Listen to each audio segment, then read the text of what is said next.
Hi everybody, how's it going? Welcome back, hopefully, to D&D University. We are here to teach you about Dungeons & Dragons 5th edition. My name's Colby. I am a longtime player of D&D, and I've been YouTubing about it for some time now, and I suppose I will be your professor. This is course 105, the fifth and final in a series of 5 courses, 100 level courses, that will try to teach you the basics of the game that so many of us love. By the end of this series, you should have a pretty good working understanding of the core concepts of the game that will get you ready to play. Before we begin, if you like the content, I would hope that you would subscribe and like and even consider joining the channel to support us. I really appreciate it. But if you have not yet seen the first 4 videos in this series, 101, 102, 103, and 104, I strongly encourage you to do so. In them, we give you a sort of a basic intro to the game, walk you through creating your first character, get into the nuts and bolts of how combat works in D&D, and then last course in 104, we took a deep dive into spells and how casting spells works. For our final course today, we're going to put it all together and talk about what kinds of things you do when you are not fighting. The reality is that while combat does make up a large portion of what you actually do during the game, for most groups who play D&D, it's probably only half of what you spend your time doing, maybe even less. So what do you do for the rest of the time? I've talked about this a little bit, but let's go back to the beginning. In course 101, where we were kind of giving an overview of the game, right? More than anything, D&D, I think, is a story. It's a story that you tell with your friends, right? And so just like any good story, there is plot, there's dialogue, there's intrigue, exposition, character development, right? Even the most action-packed novel out there doesn't just go from battle to battle to battle from beginning to the end of the book, right? And so your very first session of D&D might look something like this. The story begins, your DM paints a scene of where you all are, sets the stage, narrates the setting, right? The cliche is that you all find yourselves in a tavern. You start in a tavern. Of course, that's just one of literally endless possibilities. But let's just start there. So the game begins, and after a brief narration of the opening scene, your DM may simply turn to you and ask, what do you want to do? That is probably the most commonly asked question by a DM to a player, I'd be willing to bet, at most tables. And you have to think of something. You could walk up to the bar and order a drink. You could try to introduce yourself to one of the other players who's sitting at another table nearby. You might try to pick a fight with the town drunk. You can literally attempt to do anything. Think of it like improv comedy, except that it's not just comedy, right? Though there will almost certainly be some of that, maybe quite a bit of that, depending on the other players at your table. But the game takes place as a series of yes and moments. You do something, somebody else reacts to it, somebody else reacts to it, your DM, other players, etc., all kind of take what you've decided to do and add to it, add dialogue, add an action, add something, right? And try to further the story. If you do get into a fight, everyone will roll initiative and combat will take place, much like we've outlined in course 103. After combat's over and the conflict is resolved, you'll go back to your dialogue and your plot points and just talking about what happens, what you do next, where you go, what you say. If you attempt to do something like we've used in a previous example where maybe you're trying to persuade the barkeeper to give you your drinks for free, you might have to roll a skill check to see if you succeed. Sooner or later, you'll meet the other characters, the other players, in your party, or you might decide beforehand that you all already know each other going into your first session. But eventually, at some point, your DM will present you with a story hook of some kind. Someone rushes into the tavern looking for help. Their nearby village is being raided by goblins, and they're looking for someone to help them fight off the attack. Maybe the barkeeper has heard that a local town nobility has a problem on their hands that they need help with. You look like you can handle yourselves. Why don't you go up to the town hall and see what they need? Maybe there's a reward in it for you, right? The town drunk you picked a fight with ended up being an escaped convict, and the village deputy shows up to thank you for apprehending the man and wonders if maybe you could help him round up the rest of the convicts who escaped from the prison last night. Whatever you say and do is entirely up to you. I would suggest finding a way to go along with the hook that your DM presents you, because it's likely to help further the story and the plot that they have planned and lead to the next part of your adventure, but you don't have to. This is your game, communally, right? And your story. So you as a group get to decide what happens next, what you say, what you do, how you handle conflict, etc. Here are a few quick tips when you're playing to help you get into your character a little bit. Number one, consider coming up with a voice for your character that's different than your own. This is by no means necessary, but I think it's really helpful to differentiate between when it's you, the player, talking, and when it's your character talking. It's helpful for the other players at the game, too, to kind of know that. Also, for me personally, it really helps me assume the persona and the personality of my character a little better. If you want to try out an accent, go for it.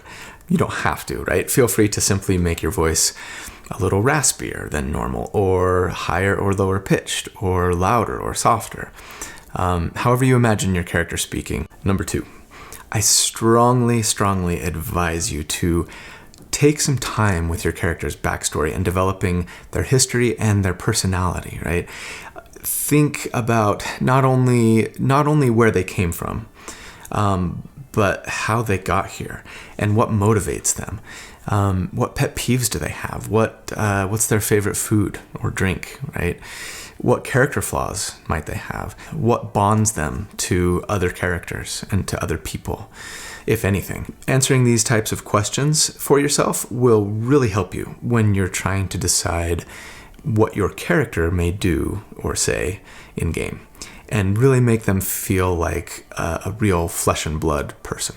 Number three, and maybe most importantly, talk to your DM. Talk to your dungeon master.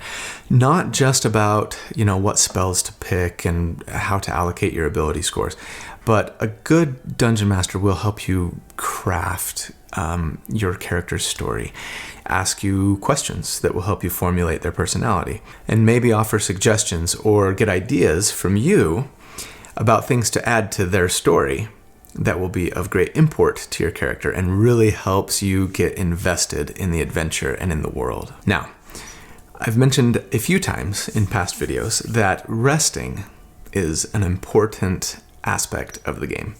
So let's spend a few minutes discussing how that works. Resting is used primarily for two mechanical purposes. One, to recover spent resources, spell slots, things like that.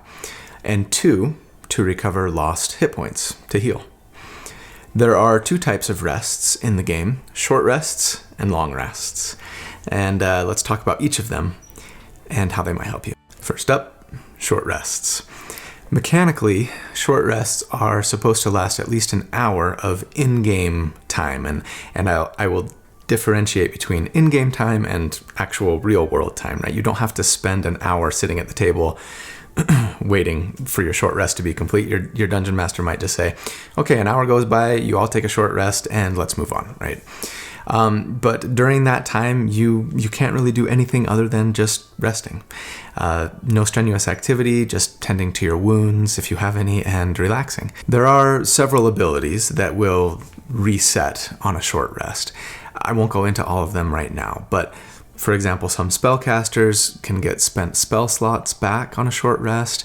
Some classes who have a limited use of a certain special ability might get that back on a short rest, etc. Most importantly, all characters can potentially heal lost hit points on a short rest by spending hit dice. What are hit dice? This is a new concept for us. Every player has a certain number of hit dice that they can roll to recover lost hit points during a short rest. Your hit dice number is equivalent to your character level. So if you're level 3, you have 3 hit dice, right? Are they 8-sided dice, 10-sided dice, 12-sided dice? That all depends. In Course 102, I explained that some character classes get more hit points than others, right? Let me elaborate. When you gain a level, you get to roll a die associated with your class and gain that many new maximum number of hit points, after also adding your Constitution ability score modifier, right? The type of die you get to roll is anywhere from a D12 to a D6. It will depend on your class. Barbarians get to roll a 12-sided die because they are big beefcakes. Frail wizards, on the other hand, only get a D6, a 6-sided die. So let's say you're a wizard with a Constitution of 14, which means you have an ability score modifier of +2. You just reached level 2. You gained a level, so you roll your hit die, which is a D6. You rolled a 3. So for this level, you gained 3 plus 2 for your Constitution modifier, for a total of 5 more hit points that you add to your maximum total, right? So as a wizard with a +2 Constitution modifier, at level 1, you started the game with 6 hit points because it's the maximum number. Level 1 is always your maximum number that you could possibly roll on your hit die. So 6 for the wizard, +2 for your Constitution modifier, so you had 8 at level 1. And now at level 2, you add those 5 more that you just gained for a new total of 13 maximum hit points, right? Now, that same level 2 wizard has 2 hit dice that they could potentially spend during a short rest to heal themselves and recover hit points. Again, they're D6s because that's what a wizard hit die is. So let's say that your party decides to take a short rest. You've just had a couple of hard-fought battles and you're getting pretty low on health. You only have 3 hit points left. So during a short rest, you can roll up to 2 D6s to regain some of those lost hit points. You don't have to do them at the same time. You can say, I'm going to roll 1 and see what happens. So again, you also get to add your Constitution modifier here to determine how many hit points you heal when you're using hit dice during a short rest like this. So you roll the first one and you roll a 4. You add +2 for your Constitution modifier for a total of 6. So you had 3 hit points. You get to add 6 more, so now you have 9. Great. You're still 4 short. So you decide to roll your second hit die and you roll a 3 and you get to add 2. So that's a total of 5 for a total of 14. But remember that your maximum hit point total was only 13. So you had 9, you rolled that second hit die, you get to add 5, but really you only get to add 4 because you can't go over your maximum here. So you've healed yourself all the way to full. You have your full 13 hit points back and you're feeling wonderful. However, something important to remember, you can only use your total number of hit dice to recover hit points during a short rest once per long rest. And we'll talk about those in a second. So in the previous example with the wizard, you may have healed yourself to full, which is great, but you've spent all of your hit dice. So the next time you take a short rest, your party takes a short rest, you won't have any more hit dice to spend to try and heal yourself with until you have first taken a long rest. Long rests are a little simpler. They represent the end of an adventuring day. So you set up your camp or you retire to your room that you've rented at the local tavern. You sleep, you rest, you recover. You can't benefit from more than one long rest during a 24-hour period. of in-game time. And again, it might only take you a couple, 3 or 4 hours of play time to get through an entire 24-hour period of in-game time. But when you take a long rest, you essentially regain any and all missing resources and hit points. Spell slots are all renewed, hit points are all healed to full, you recover your spent hit dice that you used on your short rest, etc., etc.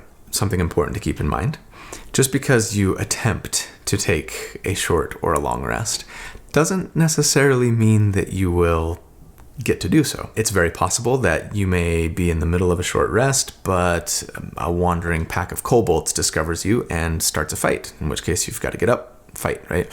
You may be trying to sleep and take a long rest, but some arsonist decides to light a fire in the tavern where you're staying, and in order to keep the tavern from burning down, you have to get up and help out with the bucket brigade to put the fire out, right? Anytime your rest is interrupted in this way before it's complete, you don't get the benefits of it and would have to essentially start over if you wanted to still try to take a rest. For that reason, it's pretty important to usually post a guard. Have one of your have everybody in your party take turns watching, especially if you're maybe out in the wilderness or something, to make sure that that you don't get ambushed while your party is trying to rest. So, a minute ago, we spoke about leveling up, gaining a level. Let's dive into that aspect of the game a little bit more, because it's one of the most important, I think, and fun aspects of the game. Any good role-playing game, will give your character an opportunity to grow, to become more powerful, more skillful as the game progresses. And so in addition to just gaining more hit points, there are a lot of ways that your character becomes stronger as you level up. First off, each class gains new abilities, features, powers with each new level, and they are fairly unique to each class. I'm not going to try and get into all of them here, right? Most martial classes, for example, weapon users, will gain the ability to make extra attacks on their turn around level 5 or 6. Spellcasters, as we mentioned in the last course, will gain more spell slots and more powerful, higher level spells. I would recommend that you spend some time in the player's handbook perusing the higher levels, and especially the next levels for the class that you've chosen to play, to see what lies ahead in your future. One thing that all characters will get as you level: ability score increases. For most classes, every 4 levels, so 4, 8, 12, etc., you will be able to increase one of your ability scores. And remember, we're talking strength, constitution, dexterity, intelligence, wisdom, charisma, right? You'll be able to increase one of those by 2 points, and thereby gain a +1 to your modifier, right? Because your modifier bonus goes up for every 2 points of an ability score. Alternatively, you could choose 2 ability scores and increase them each by 1, which is a good idea if you have, say, some odd-numbered ability scores, right? And you want to increase both of them, for example. This is a really important aspect to becoming more powerful in the game, because as we've discussed so often, so much of what you do, from attacking an enemy to casting a spell to trying to be persuasive, those things all depend on the ability scores and their corresponding modifiers, right? Now, if you wanted to, instead of increasing your ability scores when you reach the appropriate level, you could instead choose to gain a feat. What are feats? Feats can be found in Chapter 6 of the Player's Handbook, and they are sort of optional special abilities. Think of them like maybe a talent or a specialization that your character takes. At the time of this recording, there are over 75 official feats in D&D 5e. They can be varied, they can be a little complicated. Sometimes they come with prerequisites, like you have to be a certain class or a certain race, or have an ability score of X, right? They can be very, very powerful. We won't go over all of them, of course. I would recommend checking some of them out in the Player's Handbook. But for example, some feats might let you gain proficiency in certain skills that you weren't otherwise proficient in, thereby letting you add your proficiency bonus when you make a skill check, right? In that skill. Some might also give you proficiency in weapons or armor that you weren't previously proficient in. Another might let you add poison damage potentially to your weapon attacks, letting you do a little extra damage if you hit with that weapon. Some might increase your armor class. Others would give you access to some spells that you might not otherwise have access to. Some might enhance your martial ability with certain kinds of weapons. So for your very first D&D character, I might not worry too much about feats. At least not right at first. Know that they're there, and know that it's an option to take one instead of increasing an ability score when you get to level 4. But maybe let it be a I'll think about that when I get there kind of thing for now. Do know, however, that in the character creation videos that I do in my D&D optimized playlist, right there, I almost always include feats for the characters that I create because, like I said, some of them can be very powerful. I will likely have a course, maybe in the 200 series or 300 series, if we get there eventually, that focuses on some of the strongest feats, some of my favorite ones, so maybe keep an eye out for that later. Another thing that I will mention, but maybe encourage you not to worry about too much for right now, multiclassing. Most of the time, when a level 1 wizard gains a level, they become a level 2 wizard. There's nothing, however, saying that you have to become a level 2 wizard when you gain a level, right? Instead, you could potentially multiclass or take another level in a different class instead. So maybe you'd like to be both a wizard and a cleric. You could do that so long as your DM was okay with it and you met the prerequisites. You would gain a level and say, you know what, instead of taking the next level in my current class, I'm going to take level 1 in this other class. Like I said, there are prerequisites and they have to do with your ability scores. So every class has an ability score that you have to have at least a 13 in or higher in order to multiclass into that class. There are other complications too. There are certain rules around which proficiencies that you gain when you take levels in another class. There are somewhat complicated rules about spell slots if both of your classes are spellcasting classes, especially if one of them's a warlock. We haven't talked about warlocks before. Not only that, but some dungeon masters don't really like multiclassing, I've found, and they will actively discourage their players from doing so, or in some rare cases, outright ban it. I'm not a fan of that. Personally, I really enjoy multiclassing. I would say I really enjoy multiclassing and dipping into, some other class in order to pick up some cool synergies or abilities that maybe mesh really well with the character that I'm trying to create.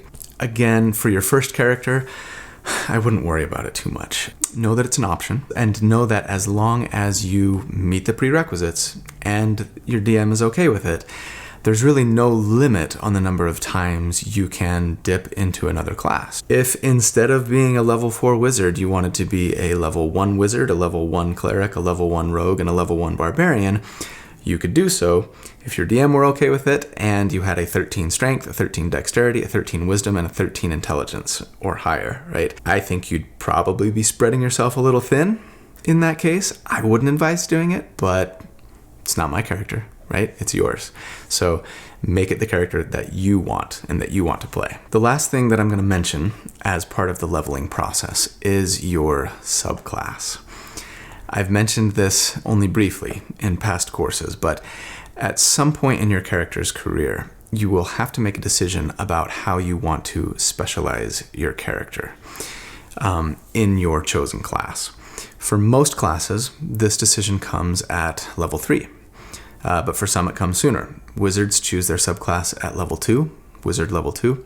Clerics actually start the game at level 1 in their chosen subclass. Think of subclasses as specializations or focuses. Your subclass, almost as much as your character class itself, will define the abilities that your character has, how they act, and how they feel in combat. Each class has 5 to 10 different subclasses to choose from. And while there are too many to get into here, let's look at a couple of examples. So one wizard subclass is called the School of Evocation. It's a very popular one. If you were a wizard who chose this subclass when you reached level 2, you would be able to, among other things, sculpt some of your area of effect spells. You remember area of effect spells. We talked about them last course, right? Some spells that you cast affect an entire area, maybe in the shape of a cone or a sphere. And every creature, oftentimes inside that area of effect, would have to make a saving throw in order to not be affected by that spell. So even if they're your friends, oftentimes.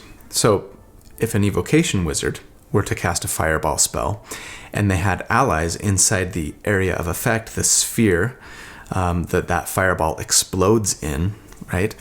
They could cause some or even all of those allies that they had inside that area to take no damage from that fireball spell. Other wizards would just have to feel bad and hopefully apologize for burning their friends, right? Another example, let's say you're a barbarian. At level 3, barbarians get to choose their subclass, and you decide to go with the Path of the Zealot, which is one of my favorite subclasses for barbarians. Among other things, the Path of the Zealot barbarian gets to do extra damage once per turn when they hit a creature with a weapon attack. That's cool. Also, if you die, then it's easier for your friends to bring you back from the dead. We talked last time about how resurrection spells come with a consumable component, material component that's very expensive. It will be 300 gold worth of diamonds or something that get consumed when you cast a resurrection spell. If you're a Path of the Zealot barbarian, as long as your friend has the spell and the spell slot to cast it, they could potentially resurrect you without needing that expensive material component. So, fantastic, right? Now you can be a little more reckless, and that's one thing that barbarians are very good at being. Each subclass has unique abilities and powers that you gain as you continue adding more levels into that class. But once you've chosen your subclass, you can't choose a second subclass option, right? There's no going back, really. That's your subclass for that character class, and you remain as that subclass throughout your life in that class. Unless, of course, as always, your dungeon master decides that they're going to let you repick. After all, at the end of the day, the DM gets the final say on everything, right? So, read ahead when you're trying to decide on which subclass to choose, and pick the one that sounds the most fun and or interesting and or powerful to you. If you're interested in a certain subclass, I do usually categorize most of my D&D optimized videos around 1 or 2 subclasses. So feel free to peruse those if you want to get some ideas.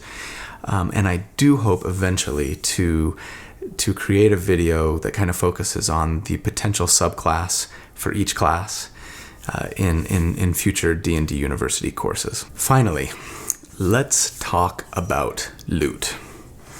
A big part of your character's power comes from the weapons, their armor, and other equipment they're using, after all. And I haven't even mentioned magic items since Course 101.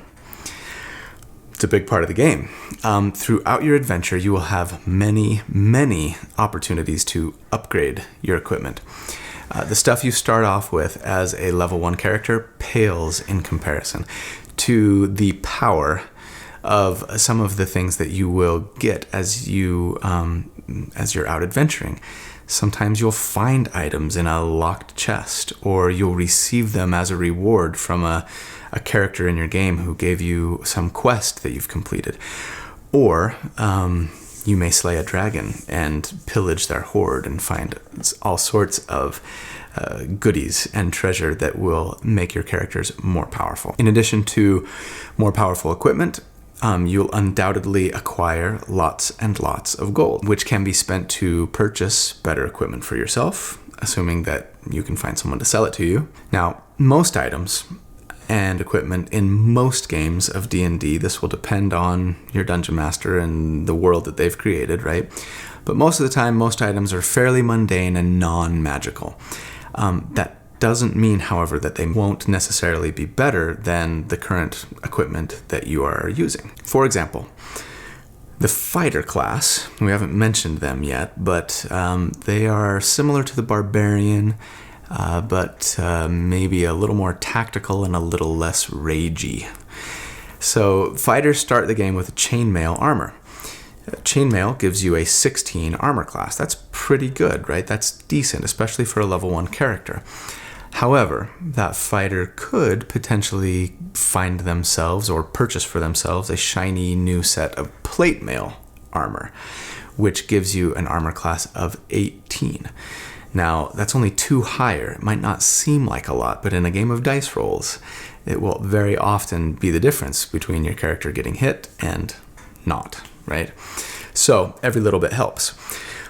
Here's the problem. If you look in Chapter 5 of the Player's Handbook, where it goes over equipment, you will find that plate mail armor costs 1,500 gold pieces. And most characters, at best, start the game with a few gold in their pocket. So, where do you find the rest? Like I've said, on your adventures, of course. As rewards for completing quests, you'll find some of it. You will slay creatures that have treasure, etc., etc. And as you accumulate, ideally, you will be able to find someone in a town that you frequent on your adventures, maybe a blacksmith, maybe an armorer, or some other sort of shopkeeper that sells gear to adventurers. Find someone who's selling plate mail armor. It will probably be 1,500 gold, but you might be able to haggle them down, especially if you have a high persuasion skill and lucky dice rolls. Or, for that matter, they might be willing to give you the plate mail armor if you will complete a certain job or task for them that may involve endangering your life, right? You are an adventurer, however, so that would probably be time well spent, I would think. And there's only one way to find out. Ask. So what about magic items? In the world of D&D, magical equipment comes in all shapes and sizes. There are magical swords that are covered in flame and do extra fire damage to your enemies when you hit them. There's magical armor that might increase your armor class above and beyond what a mundane armor may do. There are magical boots that may make you run faster or move more stealthily or even fly. There are rings that could turn you invisible. There are magical staffs of power that could give your character extra powerful spells, and hundreds more. Depending on the world and the setting that your DM has your characters playing in, magic items might be very hard to come by and fairly scarce. Or they might be semi-abundant and available for purchase from special shopkeepers. In most games I've played and seen others play in, the availability of magic items falls somewhere in between. Not necessarily totally scarce, but not so prolific that everybody's using magic items, right?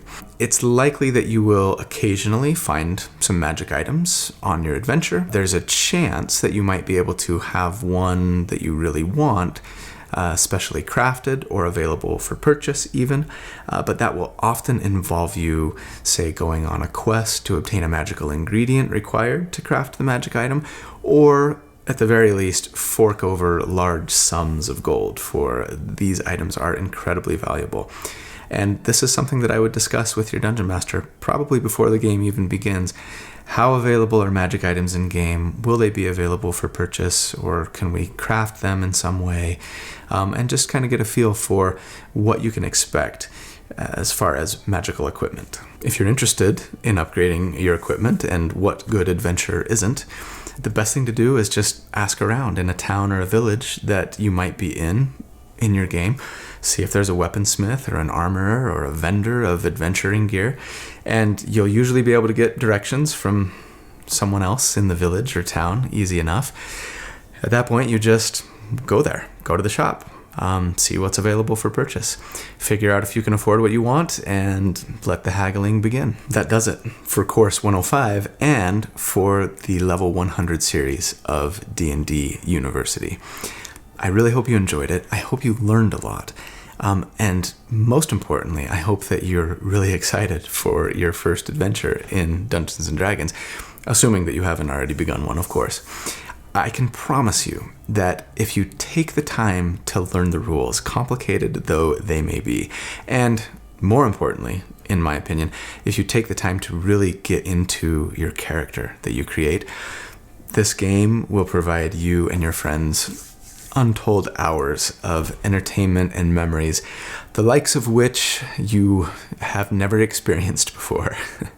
As far as the future of this particular playlist in my YouTube channel is concerned, at the time of this recording, I do have plans to create a level 200 series and even beyond, but it's currently in outline phase only. So if you're watching this soon after release, I apologize that I don't have more D&D U content for you to view just yet. I hope you won't have to wait too long. And again, I'd invite you to check out the other playlists that I have in the channel. Particularly, if you're interested in seeing what a game of D&D looks like, I've got a playlist on our live sessions that we record and we post them online for you to watch, so that might actually be really helpful for you to give you kind of an idea as to what this all looks like when you put it all together. In the meantime, I would invite you and ask you please to leave comments below and let me know what additional content and rules and topics you'd like to see a future D&D U course on. Of course, please subscribe to the channel so that you don't miss future content when it comes out. But finally, you do have 2 homework assignments. 1, reread over the player's handbook when you have time. You don't have to read it all from cover to cover, right? But pick through sections where you're maybe a little unclear, where you could use a little refresher. But 2, and most importantly, start playing a game. Find friends and jump in, because experience is absolutely the best teacher in all cases, I think, but particularly in the case with Dungeons & Dragons. So thanks so much, everybody. Really appreciate you watching. Hope you have a fantastic day, and we'll talk to you soon.